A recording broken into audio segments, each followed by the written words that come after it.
Hey, what's up everyone? I hope you're doing good and welcome back to the channel. People seem to really enjoy my last video about controversial magicians who've appeared on Penn & Teller Foolers and the debate and discussion around their acts. And so today I thought I'd follow on from that. But this time, we're gonna focus on America's Got Talent. But trust me when I say there are plenty of acts and plenty of magicians from all across the world that could be a potential part 2. From the hypnosis dog to the dog that won Britain's Got Talent, but had actually been switched for a different dog in order to do a specific trick. That is, to me, that's mental. Surely that goes against the rules. But dogs aside, we are going to focus on humans today, and specifically the first one, who is Kevin James. When Kevin James appeared on America's Got Talent in the early days of the show, actually, he did a version of sawing a person in half, which is obviously a very traditional, very classic magic trick.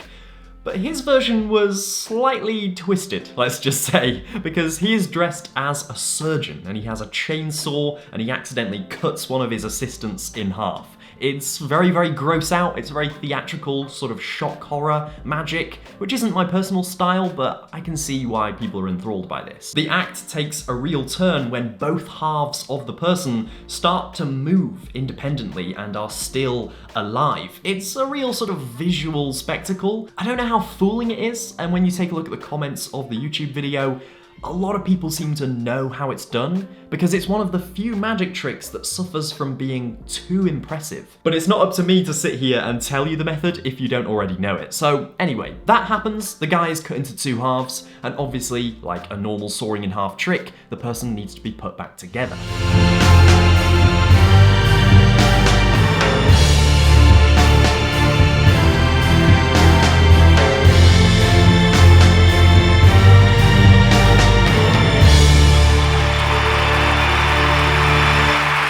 In the televised broadcast of the show, the two halves are positioned next to each other, twisted into place, and then a staple gun is sort of pressed around the person, and they stand up and they're fine. They are whole, they are one person again, which is a freaking miracle, right? And this is where it gets interesting, because if you search on YouTube for Kevin James's full sawing a person in half act, he's done it a few times and there are a few different versions on YouTube, every single version, except that original America's Got Talent performance, includes something that one doesn't. Halfway through the act, the two halves of the person are wheeled off stage and then wheeled back onto stage, and then the restoration happens. So clearly, it does not take a genius to work out that a switch has occurred there, right? And a really, really bad switch of just taking it off stage and bringing it back on again, which is the magical equivalent of going, close your eyes, and now open them. Right, anything could have happened in that time. Basically, the original America's Got Talent broadcast had been edited to make the trick look a lot more impressive than it was. That moment of taking them off stage and bringing them back on stage has just been entirely removed. And so people watching the show assume he's just cut a person in half and then put them back together. That's the greatest magic trick ever. And this really shouldn't come as much surprise either, because America's Got Talent is much more of a mainstream reality show than Penn & Teller Foolers, where there's a strict set of rules for the magicians taking part in order to create a level playing field. The two shows are completely different beasts. In America's Got Talent, if the editors want to just remove part of the method, then they can, there's nothing stopping them. Whereas in Penn & Teller Foolers, that thing would be frowned upon so much more. At the end of the day, it's TV, and this sort of thing happens all the time. The producers and the editors of the show are well within their rights to edit the show however they want to make it look good. It's not about making one act in particular look good, they do this to the whole show anyway. That's just how it works. But it's especially interesting when you think about the fact that that magician didn't have a say in how the act was edited. That magician didn't instruct the editors to sneakily remove part of the method to make himself look good.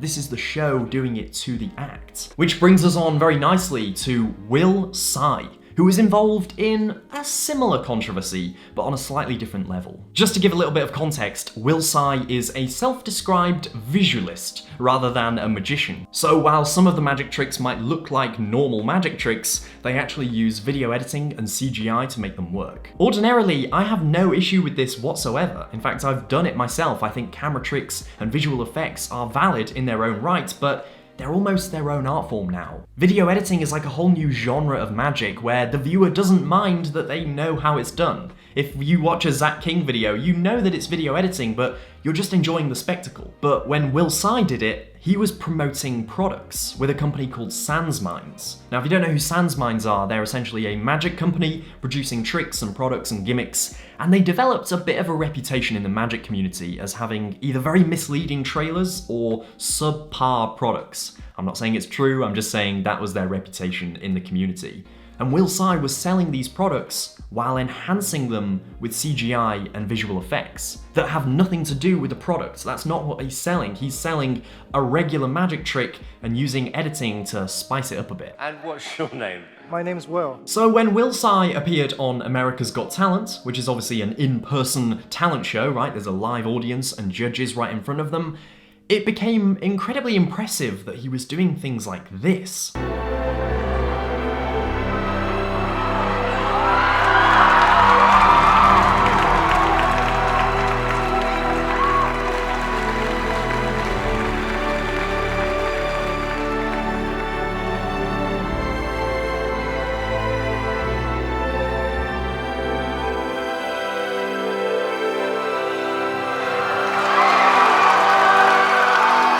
A lot of people thought that it was video editing and that the audience were just playing along en masse, which isn't a crazy idea. Will Tsai has done similar things in the past where he's been supposedly in front of a live audience, but still doing camera tricks, so the audience must have just been in on it. But that wasn't what was happening here. This was a real physical in-person trick that was very, very impressive with a very clever method.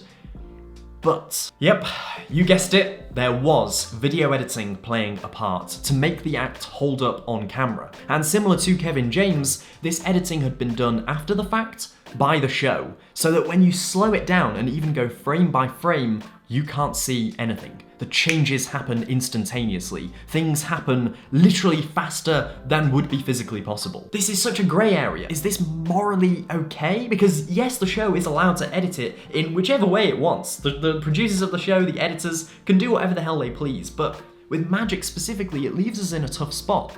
Because that's not what the performance really looked like, and this is a talent show in front of a live audience. But again, it's not surprising. The stuff he does relies on video editing. So even when he's in person doing a live performance, he still needs visual effects and editing for his tricks to hold up. So should he have gone on America's Got Talent in the first place? Let me know what you think down in the comments below. It's going to be interesting to hear different people's opinions on this. There's going to be a lot of discussion, and I'm interested to read those later. I'll reply to as many as I can, as always. And make sure to hit the thumbs up button down below if you enjoyed this video, and subscribe to the channel if you're new and you like anything to do with magic. And until next time, take care, and Merry Christmas.